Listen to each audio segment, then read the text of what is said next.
Nous sommes la moyenne des personnes que nous fréquentons. Avec Génération Do It Yourself, je vous propose de rencontrer ensemble des entrepreneurs, sportifs ou artistes qui vont littéralement faire exploser notre moyenne.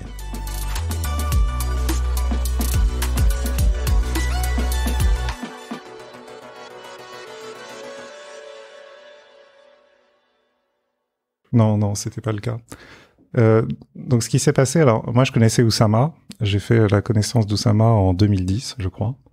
Et on a été, à l'époque où j'étais entrepreneur, et lui aussi était entrepreneur. Il était patron d'une boîte qui s'appelait Ipios.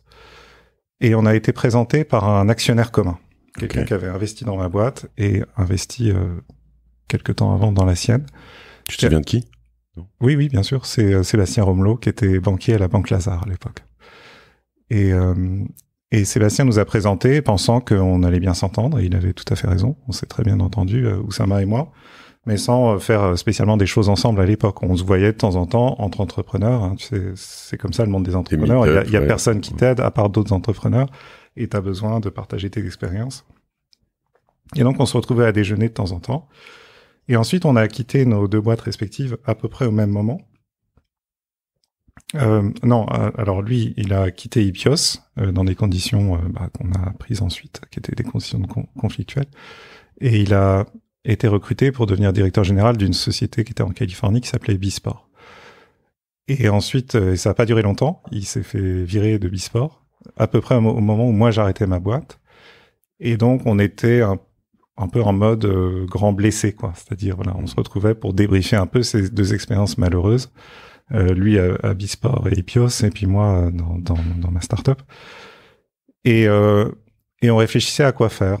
Qu'est-ce qui manque, qu'est-ce qui nous a manqué, qu'est-ce qui manque dans cet écosystème, pourquoi c'est si difficile, quelle est notre place. On avait une position en commun, Oussama et moi, c'est qu'on se disait qu'on n'était probablement pas fait pour être entrepreneur, qu'on s'intéressait à trop de choses en même temps.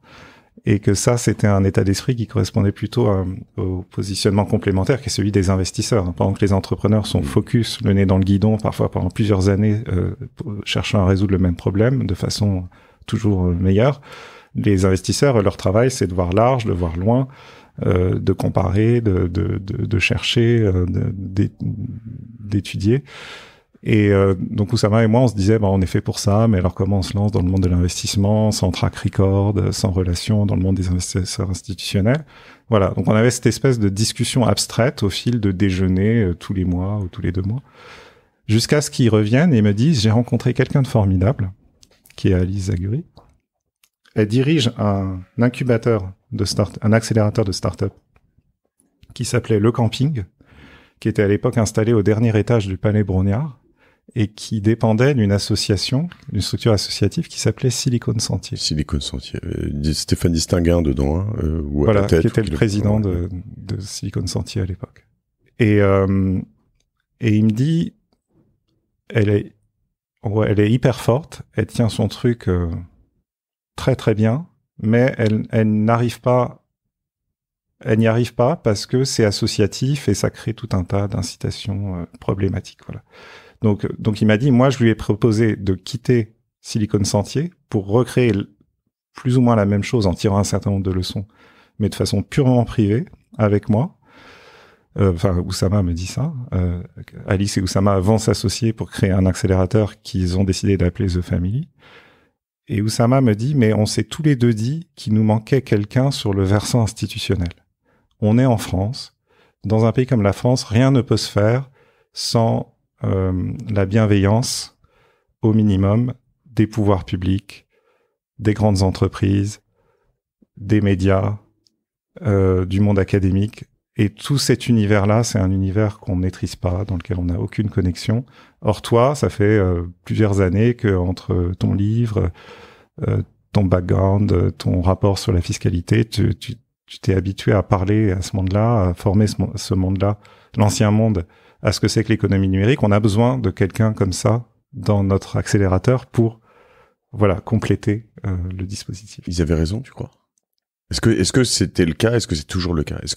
Alors oui, ils avaient raison 100%. C'est-à-dire The Family, ça a bien marché parce qu'on a investi énormément dès le début, et ça c'était mon travail, dans construire des ponts avec tout ce monde que je viens de décrire, c'est-à-dire littéralement pouvoir public, grandes entreprises, médias, think tanks, monde académique. Voilà. Ce qui est très original dans l'univers des startups. Ce que je veux dire, c'est que tous les, que ce soit incubateur, que ce soit en fait, je pense qu'on est tous à se dire de près de loin, ton dialogue avec l'État, ça sert à rien, tu vas perdre ton temps, quoi. Enfin. Ah oui, quand t'es entrepreneur, ça sert à rien et tu vas perdre ton temps. Ouais. Par contre, que l'accélérateur que tu rejoins, en l'occurrence The Family, fasse ce travail à ta place, justement, ça permet de préparer. Si tu veux, pour comprendre The Family, il y a plein de manières de le présenter. Hein. C'était un peu un ovni, c'est écrit ovni sur ton ordinateur. Mais The Family, voilà, c'est un écosystème fermé, propriétaire, avec un mur d'enceinte très haut, que ne peuvent franchir que des gens qu'on admet expressément à l'intérieur. Et notre idée, c'était que à l'intérieur de ce mur d'enceinte, de cet écosystème, il fallait que se retrouvent tout ça, des gens des pouvoirs publics, des gens des grandes entreprises, parce que les entrepreneurs ont besoin de ce type de contact à des moments critiques du développement de leur entreprise. C'est marrant que tu le décrives comme fermé. Je veux dire, en tout cas, ça semblait, c'était peut-être de la com, mais assez ouvert vers le monde, au moins sur ses communications et sa manière de... Oui.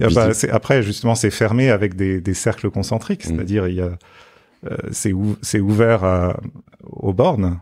Mais après, pour rentrer dans le sein des saints de The Family, il fallait franchir des étapes initiatiques. Les gens en avaient pas conscience, mais quand on organisait une institution importante de The Family, c'était les dîners mensuels qu'on organisait dans nos dîners-soirées mensuels qu'on organisait dans nos locaux du 25 rue du Petit Musc, où on invitait très large et souvent assez stratégique. Il y avait des gens qui étaient dans la liste de diffusion qui s'inscrivaient, qui venaient à chaque fois, mais il y avait des gens, on disait, cette personne, on veut qu'elle vienne au moins une fois à dîner The Family pour apprendre à mieux la connaître, lui présenter certaines personnes, voilà. Et quand les personnes étaient identifiées comme des alliés potentiels des entrepreneurs,